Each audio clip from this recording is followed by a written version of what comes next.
नमस्कार, मैं प्रहलाद सिंह नेगी, आचार्य पंडित बद्रीदत्त पड़लिया, सरस्वती शिशु विद्या मंदिर लामाचौर, हल्द्वानी नैनीताल, उत्तराखंड, संकुल लामाचौर। आज का जो हमारा विषय है विज्ञान की शाखा के अंतर्गत हम पढ़ेंगे जीव विज्ञान। तो आज हम पढ़ेंगे जीव विज्ञान के बारे में। तो जीव विज्ञान, देखो, जीव विज्ञान को अंग्रेजी में बायोलॉजी कहा जाता है। यह ग्रीक भाषा के दो शब्द, देखो, बायोज प्लस लोगस से मिलकर बना है। बायो प्लस लॉजी, देखो, बायो का अर्थ होता है जीवन, लॉजी का अर्थ है अध्ययन। इस प्रकार बायोलॉजी का अर्थ है स्टडी ऑफ लाइफ, जीवन का अध्ययन। जीव विज्ञान विज्ञान की वह शाखा है जिसके अंतर्गत जीवधारियों का अध्ययन किया जाता है। जीव विज्ञान शब्द का प्रयोग सबसे पहले लैमार्क, जो कि फ्रांस के वैज्ञानिक थे, और ट्रेविरेनस, जो कि जर्मनी के वैज्ञानिक थे, उन्होंने 1801 में किया। देखो, जीवन विज्ञान का एक क्रमबद्ध ज्ञान के रूप में विकास प्रसिद्ध ग्रीक दार्शनिक एरिस्टोटल अरस्तु के काल में हुआ था। इसकी खोज उन्होंने 384 से 322 BC यानी कि ईसा मसीह के जन्म से पूर्व की थी। उन्होंने सर्वप्रथम पौधों और जंतुओं के जीवन के विभिन्न पक्षों के विषय में अपने विचार प्रकट किए। इसलिए अरस्तु को जीव विज्ञान का जनक, फादर ऑफ बायोलॉजी भी कहा जाता है। उन्हें जंतु विज्ञान, जूलॉजी का जनक भी कहा जाता है, फादर ऑफ जूलॉजी।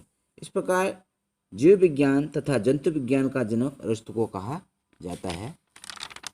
अब हम पढ़ेंगे जीव विज्ञान के भाग। देखो, जीव विज्ञान के दो भाग हैं, जंतु विज्ञान और वनस्पति विज्ञान, जूलॉजी और बॉटनी। तो जंतु विज्ञान क्या है? देखो, जूलॉजी जो है इसको हम प्राणी विज्ञान भी कहते हैं। विज्ञान की वह शाखा जिसमें प्राणियों या जंतुओं का अध्ययन किया जाता है। प्राणी विज्ञान का अध्ययन मनुष्य के लिए बहुत महत्वपूर्ण है। मनुष्य के चारों ओर नाना प्रकार के जीव जंतु रहते हैं। वह उन्हें देखता है और उनसे उसका बराबर काम भी पड़ता है। कुछ जंतु मनुष्य के लिए उपयोगी सिद्ध हुए हैं। अनेक जंतु मनुष्य का आहार भी होते हैं, यानी कि मनुष्य उनको खाता है।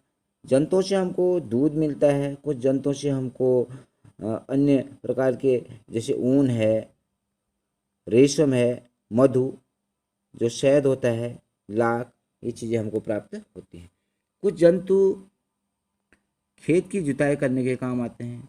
कुछ परिवहन, ट्रांसपोर्ट, यानी कि सामान को इधर उधर ले जाने के काम में भी आते हैं, जैसे कि बैल, घोड़ा, खच्चर।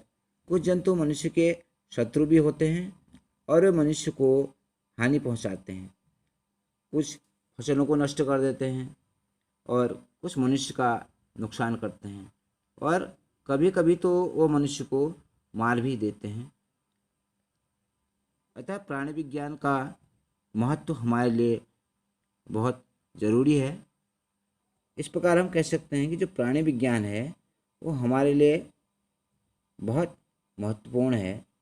अब हम विज्ञान की जो दूसरी शाखा है, इसमें हम पढ़ रहे थे जंतु विज्ञान के बाद वनस्पति विज्ञान, जिसको हम बॉटनी कहते हैं। देखो, विज्ञान की वह शाखा जिसमें पादप, प्लांट का अध्ययन किया जाता है। पादप प्राणियों से कुछ मामलों में थोड़ा भिन्न होते हैं, अलग होते हैं। जैसे पादपों में पर्णहरित क्लोरोफिल नामक पदार्थ पाया जाता है, जो प्राणियों में नहीं पाया जाता है। पादपों की कोशिका भित्ति सेल्यूलोज नामक कार्बोहाइड्रेट की बनी होती है, जबकि प्राणियों में कोशिका भित्ति नहीं पाई जाती है।